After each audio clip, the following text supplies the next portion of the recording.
이렇게 좀 바꿔서 이 대화를 하면 조금 더 우리가 좀 좋을 것 같은 게 결국은 구약에 있는 율법을 예수님이 사실 사상수훈이 예수님이 주신 그리스도의 율법이라고 한다면 사도 바울이 나는 그리스도의 율법을 따른다라고 했잖아요.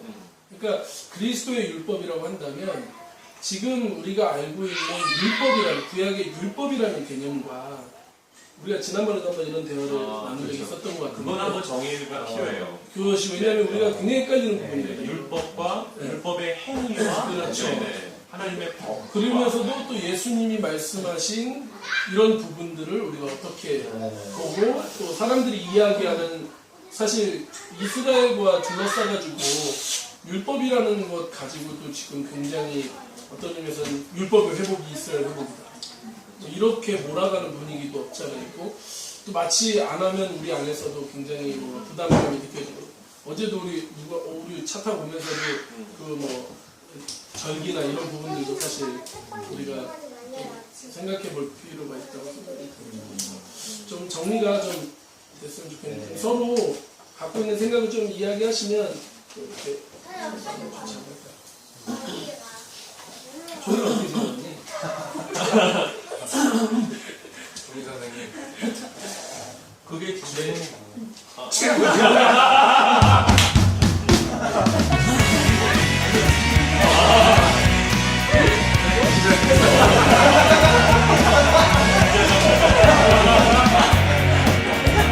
왜 그래? 나 되게 좋은 사람이야. 특히 촬영할 때는 그리고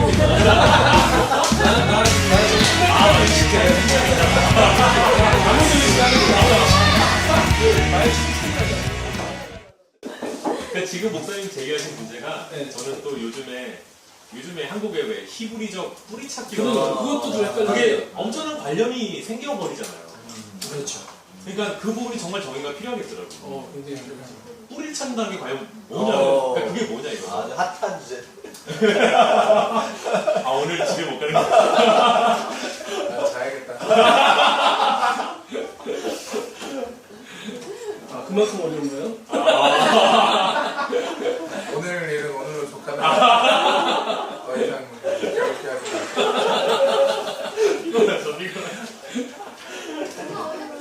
딱 얻어 걸려야지 저 기분이 따라가는데. 아침부터 해야 돼. 이거 아침부터 해도 모자랄 얘기를 저녁에 꺼내고 그래. 한 이틀 얘기하죠. 그래서 일부.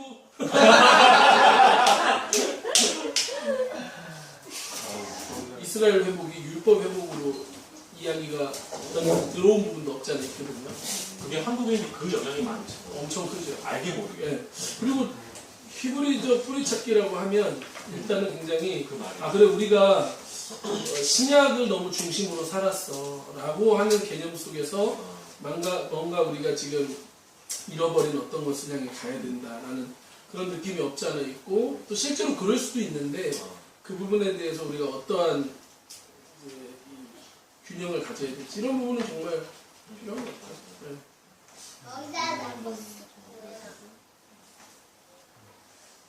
또 누가 그런 얘기도 들었어요. 우리가 흔히 유대인 율법적이다. 그렇죠. 율법에 매여 산다. 응. 라는 얘기하면서 그 율법으로 유대인들을 정죄하려고 하는데 우리가 흔히 그 정죄하는 잣대로 쓰는 율법하고 원래 말씀하신 토라하고는 좀 다르다. 이게 오해가 있다. 뭐 이런 얘기도 누가 하더라고요. 그러면 이제 처음부터 한번 정의부터 율법이 뭔지 율법이 뭐죠? 크게 보면 모세오경일 텐데 제가 느끼기에는 근데 유대인에게 있어서 율법은 좀 더 구체적인 거예요. 613가지 외에서 하라 하지 마라. 그 계명이 이 사람들에게는 이제 율법으로 생각되지 않을까. 그러니까 우리가 생각하는 율법하고 좀 다를 수 있지 않을까. 그러니까 이방인으로서 생각하는 율법 할 때 드는 생각하고 유대인들이 생각하는 율법 하는 거랑 좀 다를 것 같아요. 율법이 구약에 하나님이 이제 법으로 주신 거잖아요, 이스라엘에게. 근데 제사 거의 제사에 대한 거잖아요. 그렇죠. 그러니까 그런데 이게 이제 넘어오면서 제사가 폐해졌고 드려지지 않는 상태가 되면서 그때 한번 그런 얘기 하시지 않았어요? 그러면서 이제 거의 먹는 코스 쪽으로 좀 약간 많이 뭐 이런 거 그리고 이제 뭐 희귀고 하는 그런 그런 게 이제 그런 것 쪽으로 많이 뒤떨어지지 않나요?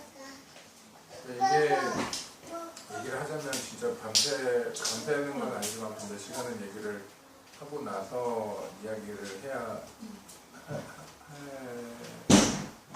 조금 이제 공통 어떤 이해가 돼야 되는 거죠. 그래서 지금 얘기하신 것처럼 율법이 뭐냐? 율법이 토라는 뭐냐? 뭐 그냥 어떤 그런 법률인 거냐?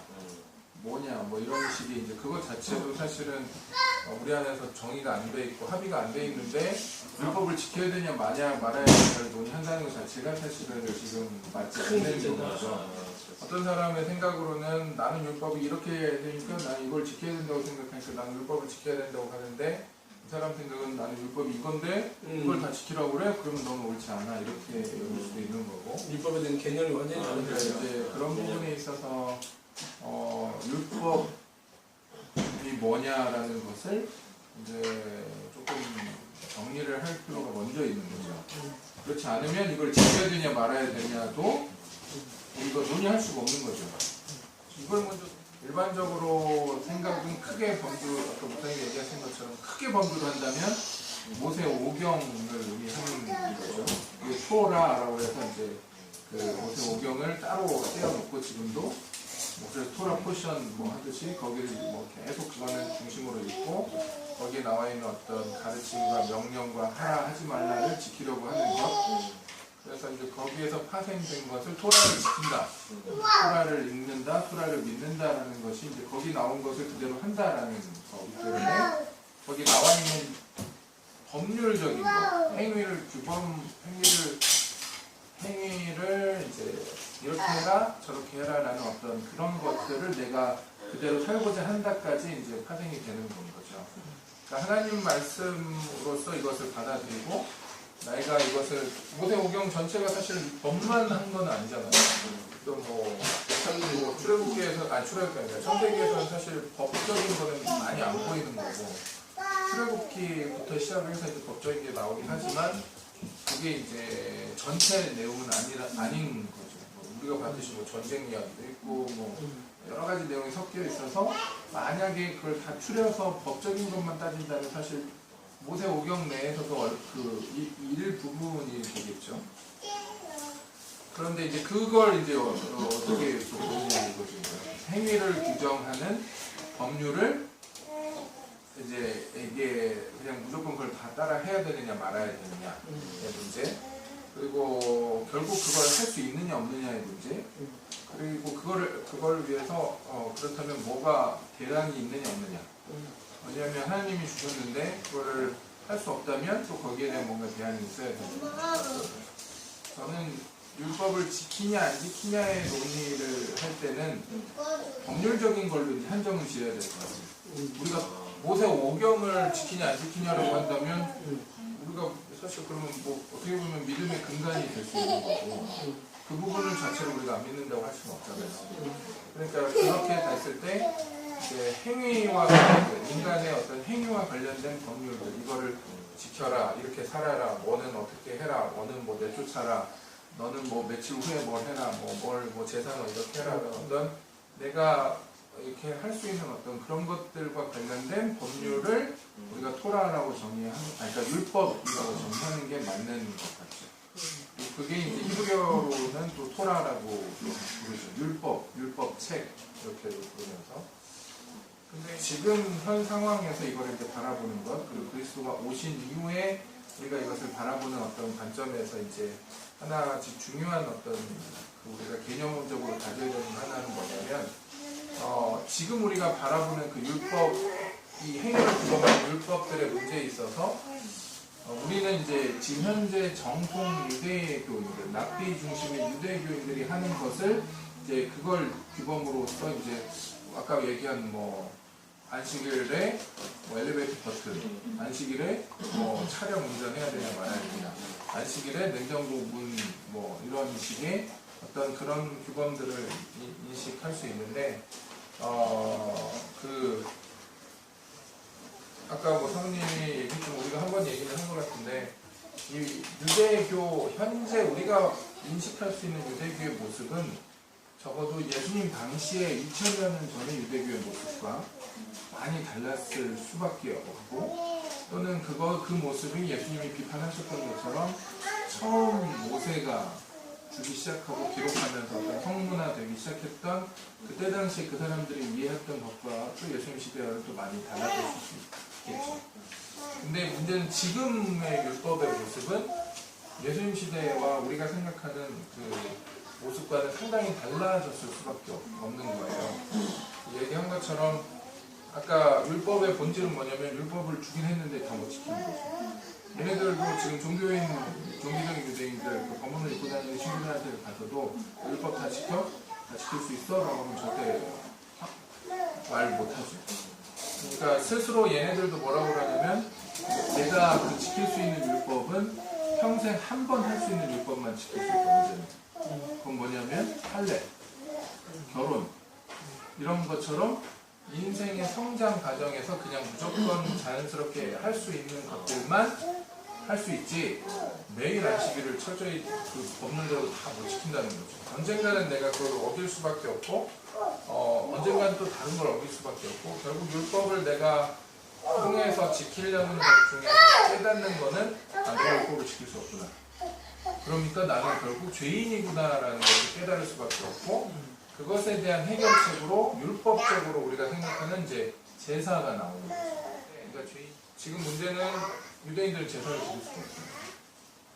예수님 사후에 성전이 없기 때문에. 그래서 이들은 훨씬 더 행위적인 규범을 더 중요시 할 수밖에 없게 되버린 거죠. 예수님 당시에는 행위적인 규범이 그렇게 강하지 않았을 수도 있어요. 왜냐하면 뭔가 빠져나갈 구멍이 있으니까. 그러니까 그거를 내가 제사를 드리면 된다고 생각을 했기 때문에.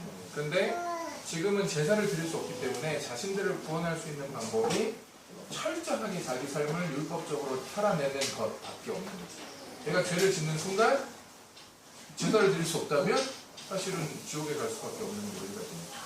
그러니까 이들이 점점 더 거기에 행위적인 규범을 더 강화하고 이것도 하면 안 돼, 이렇게 하면 안 돼, 이렇게 해야 돼, 이렇게 해야 돼, 이렇게 해야 돼 하면서 끊임없이 자기 삶을 옥죄는 이유는 내가 절대로 죄를 지을 수 없다.